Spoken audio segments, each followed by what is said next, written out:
real. Yes, it is. Mental struggle is real. You may not have an illness that you've been diagnosed with, but you might have bouts of depression or anxiety or just need help getting past your own thoughts to succeed in life. I mean, even as successful as I've been able to be, I definitely have days when I don't feel like getting out of bed. I definitely have days where my mind plays tricks on me and doubt and discouragement creep in, and I tell myself I'm not capable of doing things or I'm not enough. I have those experiences too. So again, mental health is something we definitely need to talk about. And so we're happy to have Dr. Tyra here today. Good morning, Queens. Good morning. Good morning. Anybody this morning? Great. That's good. My name is Tyra Gardner. I'm a nationally certified anger management specialist and a psychologist. Now, I'm going to be completely transparent. I got into anger management in the beginning. I got into it for the money because people called me and was like, yo, can you help us out? I need you to sign off on some paperwork for me. And I was just like, you know what? All right, I'll do it. So they paid for me to get certified. So I said, all right, I'll do this. And that was the reason I initially got into it. But then I've been practicing working with children ages 5 to 18 for the past 20 years. And the kids I deal with, I'm like, they angry all the time.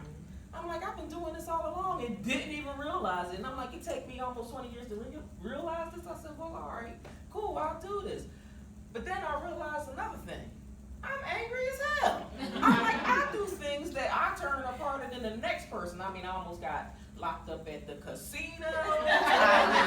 I took things to the next level. Like, I'm calm and I tell, don't mess with me. I'm like, you don't know where I can go. And I'm like, and I work with a lot, and I have a lot of patients and stuff, and I do a lot of treating my patients. I have anger management groups that I host for court-ordered adults.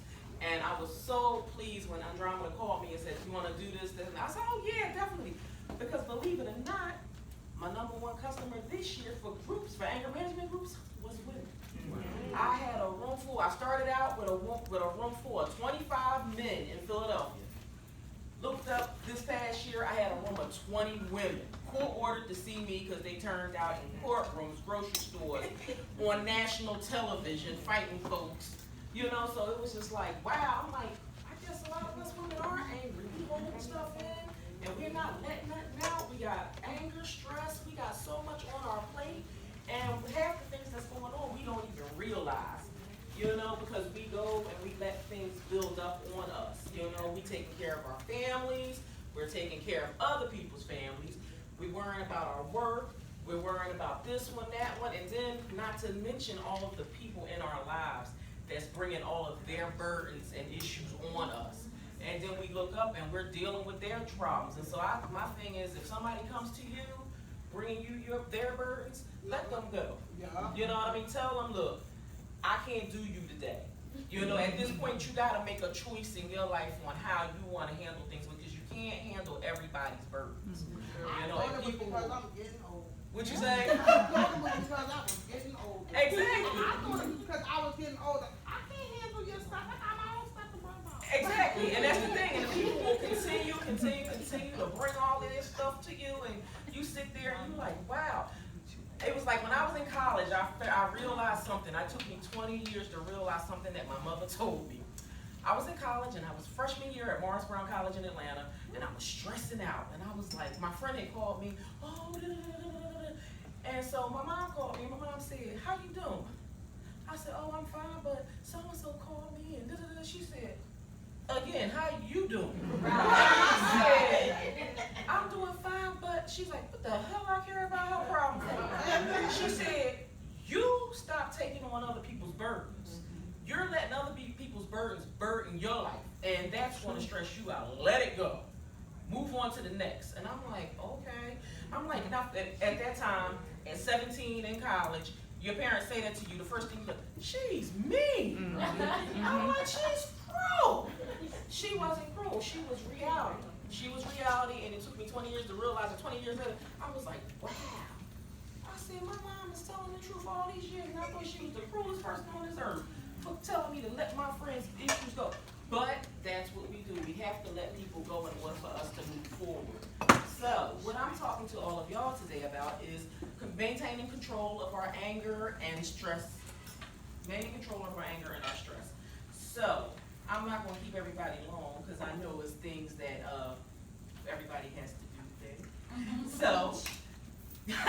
Yes, gotta be WG. filled up first. Though. Yeah, gotta get filled up first. All right, so what I want to do is talk about my 10 anger and stress taming tips. So, tip 1, I want you to remain calm and take a deep breath. When you're in a situation, take a deep breath, inhale, exhale it on out. And as you're exhaling it out, do your best to try to think while you're exhaling on ways on how you're going to handle this. Number 2, never respond when you're angry. That's right. The number one thing we do is when we get angry, we respond, and it's usually something negative. We either going to throw a punch, we going to cuss you out, we thinking of vindictive things to do. I'm going to tell you because like I said, you know, it's just like, you know, like for me, you know, like my cousin Rhonda and Shima and them, they all know what I've been through. The month of July, the first thing Shima said to me was, "You all right?" I said, "I'm good." She said, "You ain't turned up yet." I said, "No." So what happened was, I'm gonna be completely honest. I was subletting office space from someone, and the woman didn't pay the rent.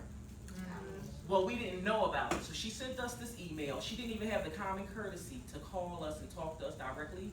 Didn't call all the people that were subletting from her to ask us to come into the office to meet with us, because she was afraid of what we was going to do. So she sent the email. Next thing I know, I'm like, it didn't hit me right away. I called her. I was like, "Yo, what's going on?" And so she was just like, I said, "You all right?" And so she was like, "Yeah, I'm all right." And I said, "You sure about that?" And so I was still trying to process it because I read the email, but I didn't read the email. And so in the meantime, my mom is sitting on the other side. She says, "Y'all got evicted June 29th and she contacted you in July." And as soon as I read the email, because my mom is my assistant, she jumped right online and was keying stuff in, and then she started calling people while I was talking to the person. And I'm like, the woman took our July rent. Wow. We all paid our rent on July the 2nd. Wow. Went to the courthouse, her assets was frozen on July the 1st. So all of our money went into her account, and we couldn't get our money back. And so I was like, "I want my money." And so she was just like, "Well, I can't give y'all anything." And so we was just like, all right, so you know what? Being just like Antoinette, I'm going to put it in the Lord's hands. I'm not going to argue. I'm not going to turn it up. I said, because y'all know, I said, and I'm going to get my attorney was on it. Because I called my attorney 5 seconds later. I'm like, "Yo, she ain't paid rent." She said, "What? How many thousands?" I said, 29,000. "Oh, she ain't paid it yet." I said, "Had me swatting on them people like that." I said, "I don't like that." But at the end of the day, had to remain calm. And month of July, like it's like, you know, just now, just regrouping and remaining calm. So if I can do it, I know all of you can do it. So my third tip is think before responding. You get the best results. Having that self-control, and that's what, you know, we all have to do, because if we don't think first, we'll end up in a major situation. And the last thing we want is to turn up in a manner that people are coming after us, whether it's in your personal life or your business life. You know, we have to, you know, keep it 100 all the way. Number 4, exercise and practice relaxation skills. You know, tomorrow, Zumba at 7 in the morning, that's a good way to learn Zumba. See if it's something that you like. Because the thing is, when it comes to exercising, every little thing helps. Even if it's just you're walking, you're doing stretches, whatever. If you learn meditation, try to do meditation techniques. If you're into yoga, do yoga. You know, even if you know, go to Antoinette's class, there's also classes throughout this ship that's going on also here. Try one of them. Find something that you will like to do. But don't think that any movement that you're doing is not exercise, because walking is exercising. Flailing your arms around, that's exercising. Everything you do is a form of exercise, so don't feel like you're not. Number 5, take time out and develop a solution. If you're in any kind of situation and you need to take 5 minutes, let the person know. Say, "Look, I can't do this right now. We need to take a break." Let them know that I just want to take a break. I want to think about this so I can process what's going on, you know, rather than reacting and go ahead and making the rash decisions, because some rash decisions can really impair your business as well as your personal. And the last thing you want is to have anything that will cause harm to you, your business, your family, or anything. Let's see. Number 6, Don't hold a grudge. Let it go. Holding grudges will not get you anywhere. I mean, at the end of the day, while we're holding that grudge, guess who's moving on with their life? Yeah. They are. Because people you could be mad at somebody, but I know people that be mad at people and they don't even know they mad at them. Yeah. And I mean, how many people, how many of y'all been in that situation? Somebody's mad at you and you like, they mad at me about what? And you're sitting there and you thinking and you going on with your life. And here they been mad at you for 10 years. And you sitting up there like, what did I do to you? Remember that day you said? And you're like, No. Steve, I can't even remember an hour ago. I don't remember what I said back then. Right. You know, but that's the grudges that people hold. This is a funny story. I went to a reunion, my class reunion, and my friend has been holding this grudge against this person for over 30 years. Lord. I'm sitting at the table and she's just like, yeah. And she's a nurse. She better not come to the hospital where I work because she bullied me. And I'm like, she bullied you for real? And I said, well, when did this happen? Because I was in the class with you. And this is elementary school now. We grown out of college. And she bullied me when we was in the 6th grade. And I'm like, you have doing this long? And she was like, really, like, she come up in that hospital, I swear, this gonna be her last visit. I'm like, no, shit, don't do her allegations. Like, no, we're not doing that. Like, let it go. It's time to move on. The next thing is humor. You gotta find laughter in everything. Yeah. You know what I mean? Because sometimes we get so angry about things. If you think about some of the situations that you are that might cause you anger or cause you stress, it might not happen right then, but later on, it will make you laugh. Like, damn, I can't believe I was just this. You know, what is wrong with me? But it was that moment. You know what I mean? Each moment in our life is different. You know what I mean? We change, our moods change, our attitudes change, our behavior change. We're not the same person that we were last year. We're not the same person that we was last month. We're not even the same person we was last week. You know, and sometimes people be wondering, well, how did you change? And you know, and the older we get, we change all the time. I'm gonna tell you, I get flashes all the time. I don't like that change. But it happens. All right, number 8, know when to seek help. You know, there's a lot of people out there that will help you, like myself. There's psychiatrists out there. You can go to, if you know, or go to your spiritual advisors. You can go to them. Anybody that you feel comfortable. But one thing I will say, make sure whoever you seek help from, make sure they are healthy themselves. Because people will sit there and they will be like, yeah, I can help you. I'm a therapist, I'm this, that. And then they got more issues than the law allows. You're sitting up there like, how they helping me? And then they on social media turning up. Right. You know, you gotta watch what you put out there. Watch the energy that you put on social media. Because the energy that you put on social media, people are watching. You know, how many of y'all, like, okay, a prime example, we were sitting in the room the other day and we were talking. My cousin and Tawanda wasn't connected on Facebook. Next thing you know, Rhonda connects on social media. Now the phones was not on. She connected on social media. Tawanda pops up. Would you like to be add a friend? Yeah. How did they know? You know what I'm saying? So with all of that, you know, like they didn't have no connections before that, but that's to let you know everyone is watching. You know what I mean? So gotta be mindful of that. Stick with I statements. That's number 9. You want to stick with your I statements. When we blame, we put the blame game on others all the time. You know what I mean? Not saying that we intentionally do it, but sometimes we look for someone else to take the blame for whatever situation that went on. If we sit down, think about what happened, figure out the part that you played in that situation. This way you know how to handle it. Once you'll be able to identify the role that you played, then you can move on with getting a solution and everything else that happens. That's positive, of course. Number 10, stay in your lane. Know when to address issues that is not relating to you.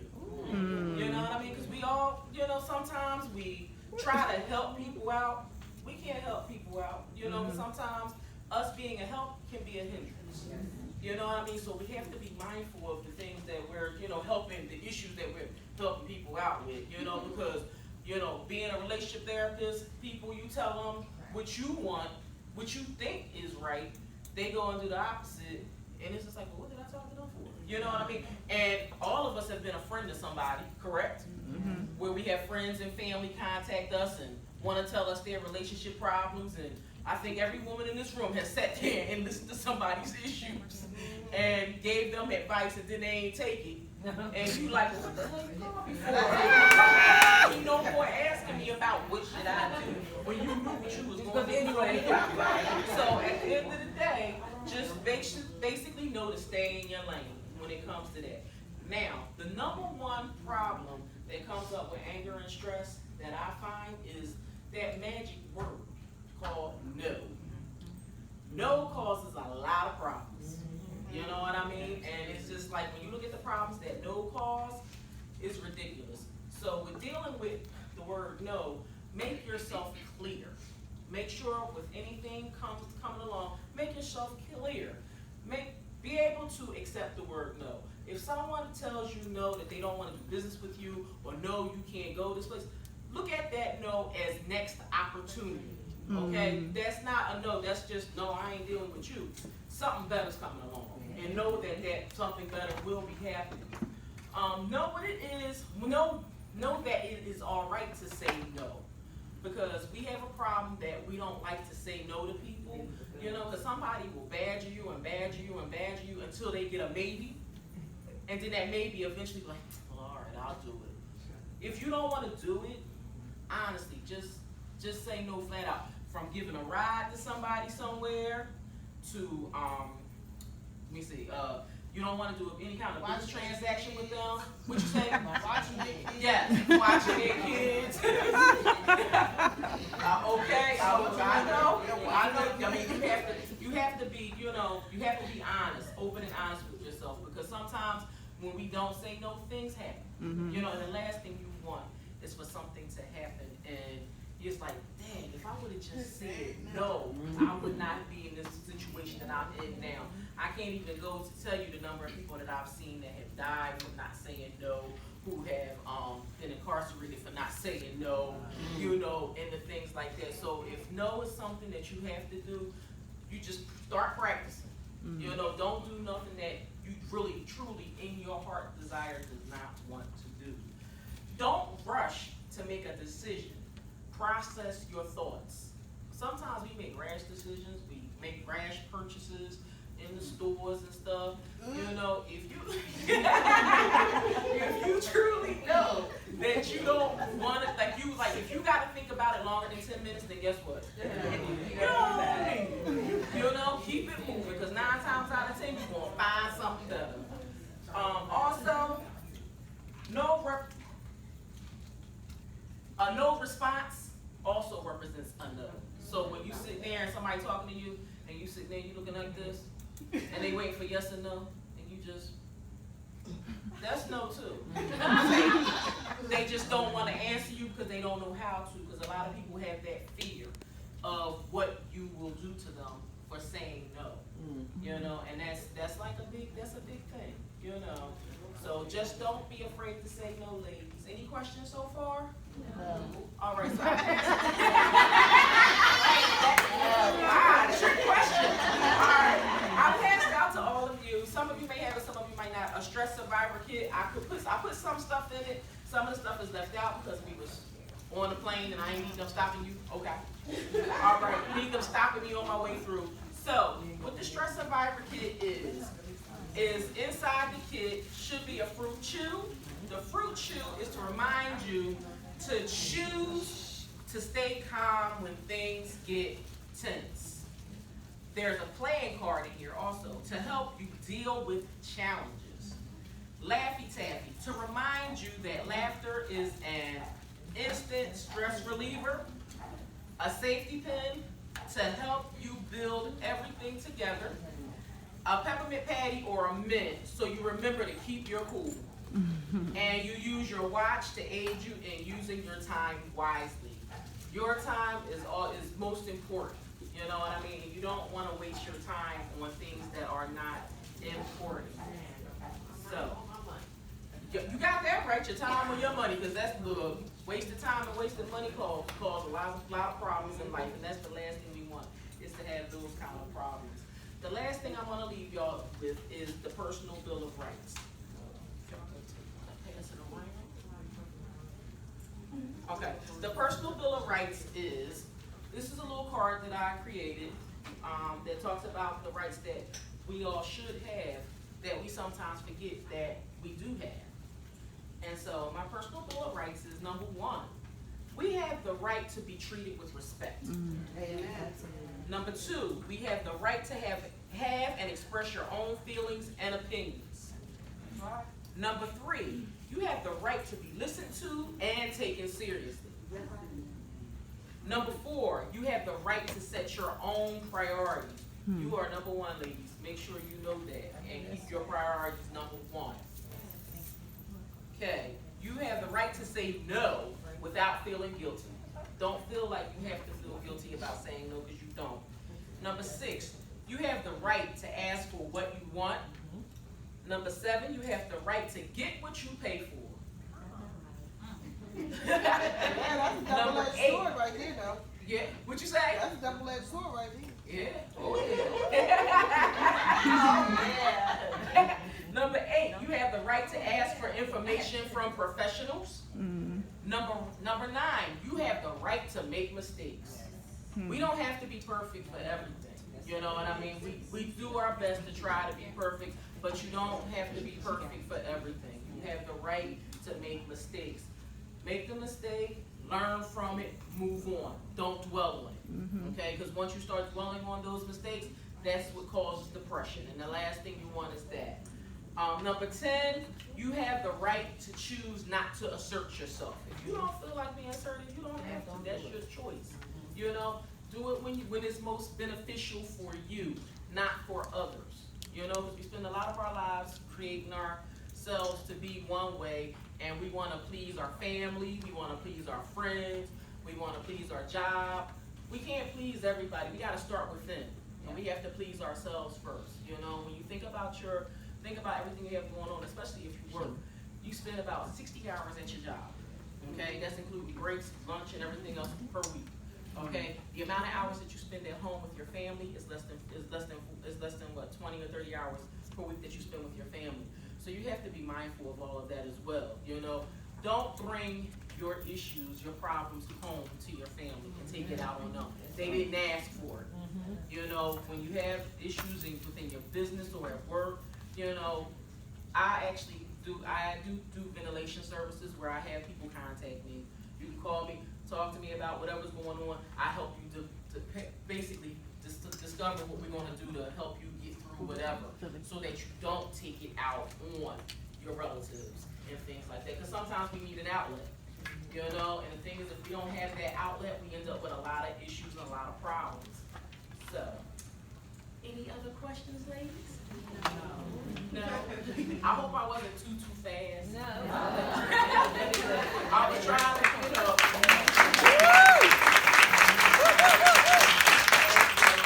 So, what I did was I actually came out with a workbook, and my workbook is called Maintaining Good Mental Health. And what the workbook is pretty much is a guide that has activities to help you with everything that you may be going through or may be experiencing at the time.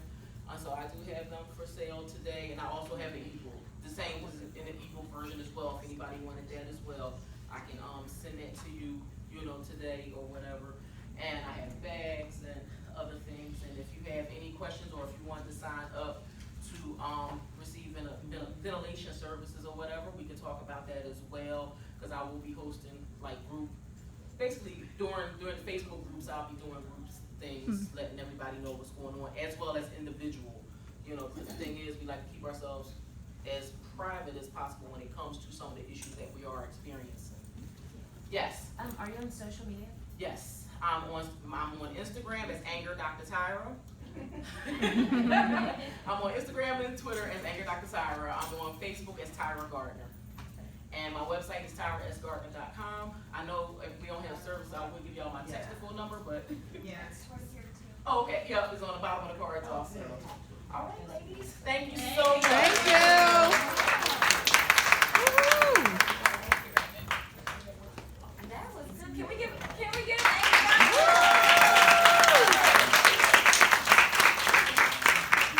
I always feel like whenever you attend events, you should definitely be leaving with something more than what you came in with. I definitely think that they should inform, and you did that. Thank you, Tyra. Appreciate it so much.